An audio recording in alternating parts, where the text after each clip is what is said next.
저를 위로해주고 든든한 버팀목이 돼주었던 남자에게 반해 결혼을 했습니다. 하지만 여러분 명심하세요. 사람이 심리적으로 힘들 때면 이성적인 판단이 흐려진다는 사실을요. 제가 그걸 명심하지 못해서 그때의 실수로 여태까지 고통받았었습니다. 청소년기에도 정말 자주 싸우시는 부모님들이었지만 성인이 되어서 그 빈도가 점점 심해지시더니 결국 이혼을 하셨습니다. 어렸을 때 이혼을 하는 것을 목격한 것보다야 낫겠지만 어른이라고 괜찮은 건 또 아니더군요. 자주 싸우시긴 했지만 화목할 땐 화목했던 집안이었던지라 이혼을 하고 나서 집의 적막함을 이겨내기는 어려웠어요. 다행인지 불행인지 그 시기에는 제가 바삐 취업 준비를 하고 있던 시기여서 슬픔을 느낄 새도 없었습니다. 그렇게 저는 취업을 위해 독립을 하였죠. 사실 취업을 위해서가 아닌 떠밀려 나왔다는 말이 맞는 것 같습니다. 어머니는 친정에 살겠다며 나오셨고 아버지는 둘이서 살기에 집이 넓다며 집을 팔아버리자고 했죠. 저는 그 압박감에 어쩔 수 없이 자취를 하게 되었습니다. 그 이후 아빠도 친가에 가버렸죠. 집을 판 돈은 제 자취집을 구할 때 보탰었고요. 평생을 가족 곁에서 자라와서 그런지 혼자 사니 모든 게 낯설더라고요. 게다가 반강제적인 자취이니 우울하기도 무지 우울했고요. 하지만 그 시절에 고등학교 동창 사이였던 남편이 저를 많이 챙겨주었습니다. 참 듬직한 사람이라 생각해 저도 많이 기대게 되었고 그렇게 연인 사이가 되었죠. 순탄하게 연애를 하고 있었을 때 남편이 혼자 사는 제가 걱정된다며 그리고 다른 놈한테 뺏기기 싫다며 저에게 프로포즈를 했습니다. 그 당시 저는 27살에 사회 초년생인 어린 나이로 결혼을 하게 되었죠. 결혼을 친정은 어떻게 했냐고요? 엄마와 아빠를 다 함께 보지는 못하지만 엄마 집이나 아빠 집을 따로 가끔 놀러 갑니다. 제가 지금 11살 딸이 있는데 두 분 다 정말 예뻐해주세요. 하지만 제가 넌지시 두 분에 대해 얘기하면 짜고 친 듯이 넌덜이 난다는 표정을 지으시기에 더 이상은 말을 꺼내지 않아요. 하지만 일단 그냥 냅두고 정말 큰 문제가 있었죠. 그렇게 빠르게 속단으로 결정한 결혼에서 남편이 결혼 생활이 지나면 지날수록 점점 본색을 드러내기 시작하더군요. 여태 연애하면서 보여줬던 모습은 전부 연기였나 싶을 정도로요. 결혼하고 얼마 지나지 않아서 임신을 했어요. 그때 제가 회사에 다니고 있을 때였고 인턴을 하고 있던 중이었거든요. 하지만 제 평판도 좋았기에 정규직 전환은 보장된 셈이라고 부장님께서 말씀 주셨습니다. 근데 덜컥 임신을 해버린 거죠. 하지만 회사를 관둘 생각은 먼지만큼도 없었기에 일단 육아휴직을 냈습니다. 수평적인 분위기의 복지가 좋은 회사였기에 눈치는 보이지 않았어요. 오히려 다들 정말 축하한다며 아기 선물을 하나씩 쥐어주시더군요. 하지만 문제는 아기였습니다. 병원에서는 산모분의 몸 상태도 위태할 뿐더러 이렇게 한다면 아이한테도 정말 안 좋은 상황이라 하더군요. 그러면서 최소 보름 정도는 꼼짝 않고 휴식을 취해야 한다고 하셨습니다. 저는 육아휴직이 끝나가던 차라 정말 마음이 불안했어요. 근데 저보다 더 불안해하는 건 남편이더라고요. 저를 걱정한다고 그러는 줄 알고 전 정말 고마웠습니다. 하지만 그런 저를 위한 불안함이 아니라 자신의 생계를 위한 불안함이었던 거죠. 어떻게? 너 정규직도 아직 안 됐는데 지금 아기 때문에 누워 지내면 회사는 어떻게 하고? 큰일이네 정말. 저는 그 말을 듣고 기가 찼습니다. 오빠는 그게 큰일이야? 내 몸을 신경도 안 쓰여? 우리 아기는? 그것도 그렇지만 일단 더 중요한 건 정규직 아니야? 먹고 살아야 아기를 키우던 말던 하지.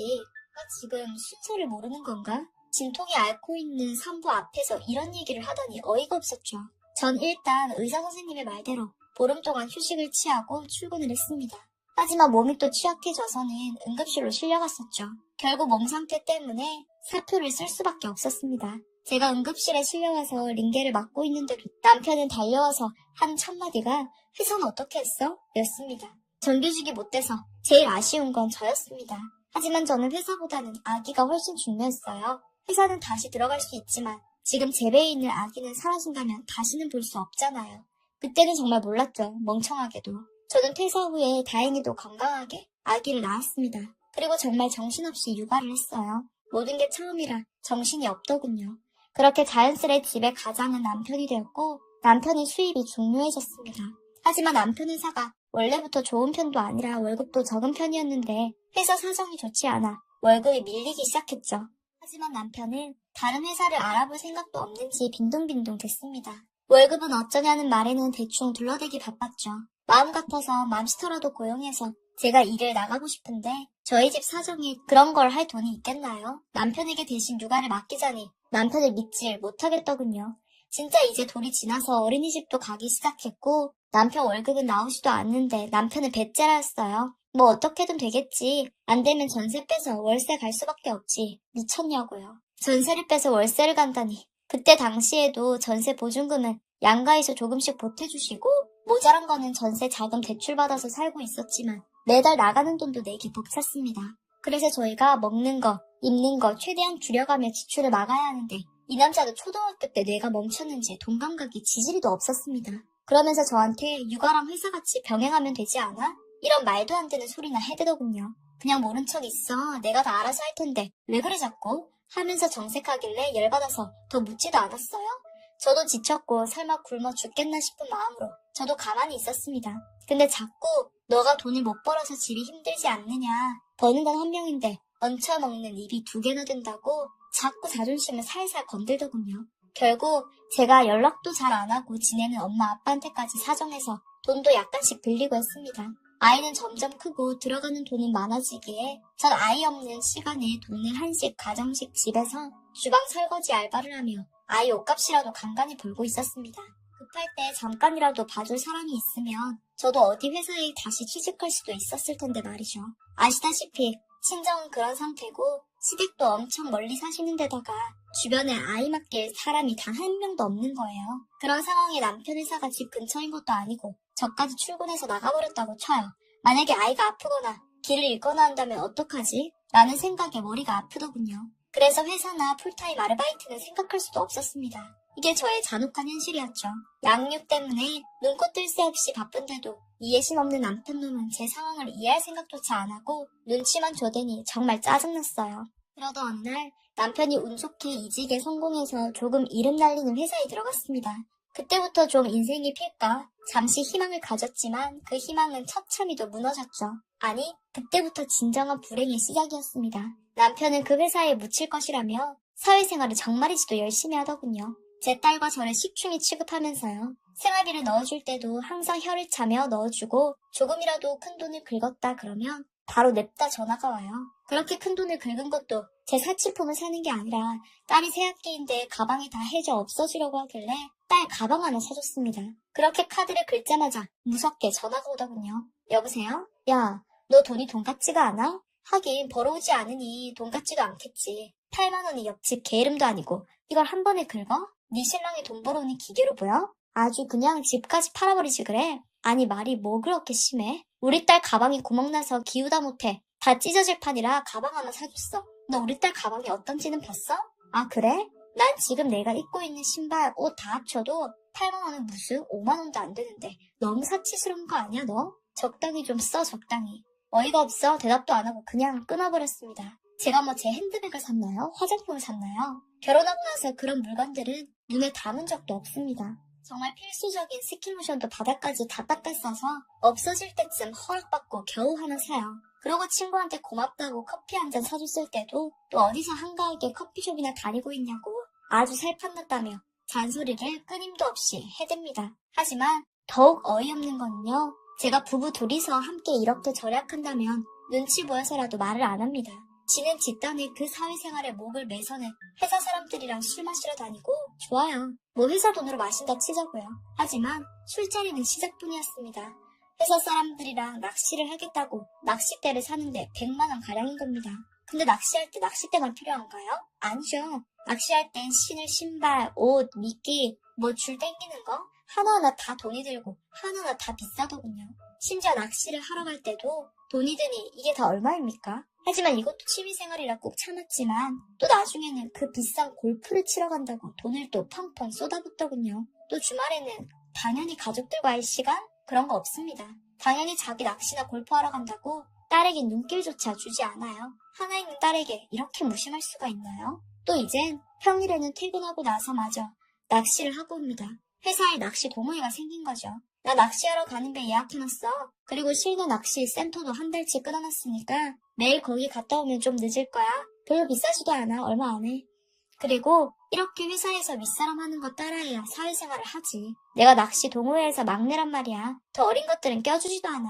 내가 회사에서 총만 받는 인재라고 이렇게 끼워주시는 거야. 그러시겠지. 항상 네가 잘나고 나와 딸은 식충이 같겠지. 그 이후로 낚시에 미치기 시작하니 남편 이름으로 매일매일 산더미같이 택배가 오기 시작했습니다. 이제는 그 비싼 낚싯대도 여러 개더군요. 말을 들어보니 뭐 이건 갈치용 저거 문어용 하면서 변명해대는데 제가 보기엔 그게 그거였습니다. 제가 너무 궁금해서 검색을 해봤거든요. 가격이 상상 초월이었습니다. 이 정도 가격이면 우리 딸 옷에다 가방에다 핸드폰 좋은 거 사주고 노트북까지 사줘도 차고 남을 돈이더군요. 그러니 짜증이 확 났습니다. 여보, 당신 그렇게 낚시하고 취미생활 하는 거 내가 아무 말 안 할게. 나한테도 돈 쓰는 거 안 바래. 근데 최소한 딸한테라도 관심 좀 가져주면 안 돼? 딸 친구들은 다 자전거 타고 등하교 하는데 딸 혼자만 걸어다닌다고 항상 풀주가 있어. 아, 결제해. 누가 뭐래? 자전거 사. 진짜다? 결제한다. 진짜 뭘 자전거까지 사냐, 참나. 거 밖에 나가면 무료 자전거 많잖아. 그리고 자전거 사면 수리 비용에 청소도구에 돈 들어갈 게 얼마나 많은데. 아니야, 사. 돈은 쎄 빠지게 내가 벌어다 오지만 펑펑 써. 하면서 눈치 더럽게 주더군요. 오빠 진짜 말 거지같이 한다. 지금 오빠가 며칠째 산더미로 시키는 택배들 다 합치면 1,000만 원은 훨씬 넘겠네. 근데 애 자전거 비싸봐야 네 낚싯대 값도 안 해. 겉멋만 쳐 들어가지고 난리야. 야, 이건 일종의 사회생활이라니까. 그렇게 똑같은 패턴으로 싸웠죠 또. 그런데 나중에 생활비가 들어왔는데 코딱지만큼 주던 생활비를 더 줄였더군요. 이번 달에 왜 이렇게 적게 줘? 이 정도면 식비도 부족해. 야, 너희들이 밥 먹는 거 줄여봐. 그 정도로 차고 넘치지, 안 그래? 정말 너무 더럽고 치사했어요. 저는 차도 없고요. 면허 학원 갈 돈도 시간도 없어서 면허마저 못 답니다. 그러다 보니까 알바 자리 구해도 다 집 근처였는데 집 근처에 뭐가 없어요. 상권이 형성된 동네가 아니라서요. 애가 어린이집 다닐 때는 그래도 버스 타고 시내 나가서 여러 아르바이트 많이 할 수 있었는데 학교 입학하고 나서는 오히려 아이가 집에 일찍 오니까 뭘 더 할 수가 없더라고요. 특히 저학년 때는 더 그렇잖아요. 그러다 어느 날에 우편이 왔어요. 뭔가 항상 받아오던 우편과는 다르게 생겨 불안한 감에 뜯어보니 압류영장 뭐라 적혀있더라고요. 순간 심장이 바닥까지 떨어졌다 다시 올라오는 기분이었어요. 마음을 가다듬고 읽어보니 이 인간이 빚을 졌던 겁니다. 완전 돌아버리겠더라고요. 왜 빚을 졌지 생각했는데 집에 놓여져 있는 많은 골프채, 낚싯대가 눈에 띄었어요. 어쩐지 아직 돈도 많이 못 버는 사람이 한 달 월급짜리를 그렇게 몇 개씩 사댔나 했더니 이 사람이 간도 크게 빚을 졌던 겁니다. 이런 거 날라오게 하는 와중에 낚시를 하는 게 말이나 됩니까? 저는 바로 전화를 했어요. 넌 낚시할 생각 말고 바로 집으로 개처럼 뛰어와라. 아니 왜? 오늘 회식 있는데? 닥치고 와. 하고 끊었습니다. 평소와는 다른 제 말투에 받아치지도 못하고 어벙벙하게 집으로 기어들어오더군요. 그제서야 정신이 들었는지 너는 남편한테 말하는 꼬라지가 그게 뭐야? 하고 소리치길래 오늘 온 우편문을 얼굴에다가 던져줬습니다. 당황을 하더라고요. 이거 돈 조금씩 갚았는데 이게 왜 벌써 이렇게 됐지? 하는데 어이가 없는 겁니다. 그리고 낚싯대를 아무리 사도 저 빛이 나올 수가 없었기에 싸게 불라고 했습니다. 그러니 쭈뼛대다가 되려 당당하게 나오더군요. 야, 그래, 낚시터에서 내기 낚시 좀 했어. 근데 판이 좀 커서 이렇게 된 거지. 다음에 내가 그 사람들이랑 또 내기하면 금방 갚아, 이딴 푼돈. 어이가 없더군요. 네, 알고 보니 낚싯대 골프대 값도 있지만 그 낚시터에서 도박 비슷한 걸 했나봐요.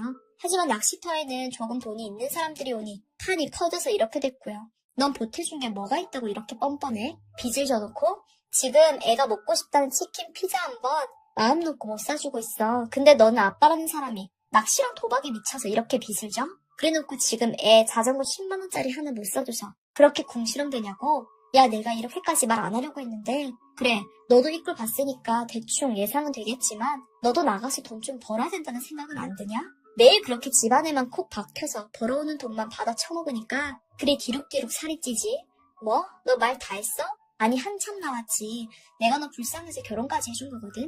근데 이게 어디서 큰 소리야, 큰 소리가. 너 그때 네가 나약해서 회사만 안 놓쳤어도 이렇게까지는 안 됐어.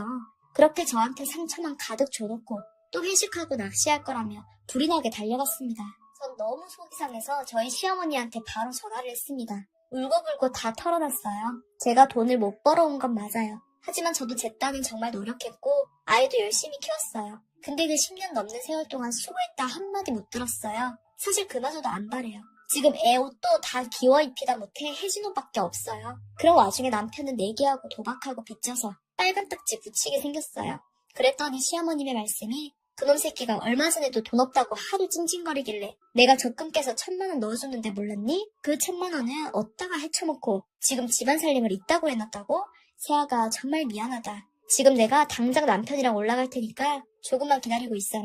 알고 보니 시부모님에게 빚 갚아야 되고 생활비가 부족하다며 몇 번이나 큰 돈을 받아왔더군요. 저는 꿈에도 몰랐던 일이고요. 그때부터 주먹이 부들부들 떨렸어요. 전 지금 같은 옷을 10년째 꾸며오면서 입고 있는데 이런 제가 너무 비참했습니다. 그날 새벽에 낚시하고 또 술을 마셨는지 늦게 들어온 남편은 밤중에 고속도로를 달려서 저희 집에 먼저 와 계시던 시부모님을 보고 당황하더군요. 시부모님들은 둘이서 골프채와 낚싯대로 일단 짐승 새끼는 말로 해서는 안 된다고 정말 비 오는 날 먼지나게 패시더군요. 나중에는 죽는 게 아닐까 걱정되었습니다. 시부모님이 운동을 하고 계신 건 알았는데 스윙 소리가 남다르더군요. 저는 옆에서 딸이 안 깨게 문을 잠궈놓은 뒤 얌전히 지켜보기만 했죠. 남편은 거실 바닥에 머리를 박고 얼차려 포즈로 그간 사연을 털어놨습니다. 회사 동료들한테는 천상 부자 그 자체였습니다. 술자리 골든벨 울리는 건 예산일이었고 회사 동료들한테 거금을 빌려주고서는 안 갚아도 된다며 생색내고 센 척하고 그러고 살았답니다. 시부모님들은 경악을 금치 못했죠. 저한테 몇 번이나 계속 사과하셨습니다. 미안하다고 아들이 이렇게 못난 놈인지 몰랐다고 꼴도 보기 싫다며 호적에서 파버릴 거라고 머리채를 잡고 나가셨습니다. 그렇게 눈치 받고 무시당하고 살았는데요. 이런 비하인드 스토리가 있을 줄은 몰랐습니다. 너무 슬프고 외로우니 결국은 엄마를 찾게 돼 있더라고요. 이런 일로 찾아뵙기 싫었지만 저는 지금 딸을 데리고 엄마 집에 있습니다. 엄마는 어쩜 그렇게 나랑 결혼 생활까지 비슷하냐며 가슴을 치시며 우셨어요. 알고 보니 엄마도 저와 비슷하게 살아왔더라고요. 아, 그리고 남편과는 이혼하기로 했습니다. 재산 분할 이런 거 딱히 의미 없을 것 같지만 그래도 엄마는 이런 거 확실하게 해야 한다고 그 썩을로 몇 푼이라도 더 빼먹어야 한다며 변호사를 알아보고 계세요. 시부모님들은 이제 자기 아들 아니니 너 하고 싶은 대로 다 하라고 제 편을 들어주고 계시고요. 그나마 시부모님들이 좋으신 분들 같아서 다행입니다. 어떻게 저런 부모님들에게서 이런 악마 새끼가 나왔나 싶더라고요. 아, 그리고 딸은 엄마가 돌봐주겠다 해서 회사에 면접을 보러 다니고 어제 이름 있는 중소기업에서 합격 문자가 왔습니다. 저도 이제 기 좀 펴고 살 수 있겠죠? 이제 엄마랑 우리 딸 먹고 싶은 거, 하고 싶은 거 다 사주면서 멋진 워킹맘이 되고 싶어요. 글이 꽤 길었네요. 제가 이만큼 억울했나 봐요. 긴 사연 읽어주셔서 감사하고 다들 행복한 일만 가득하시길 바랄게요.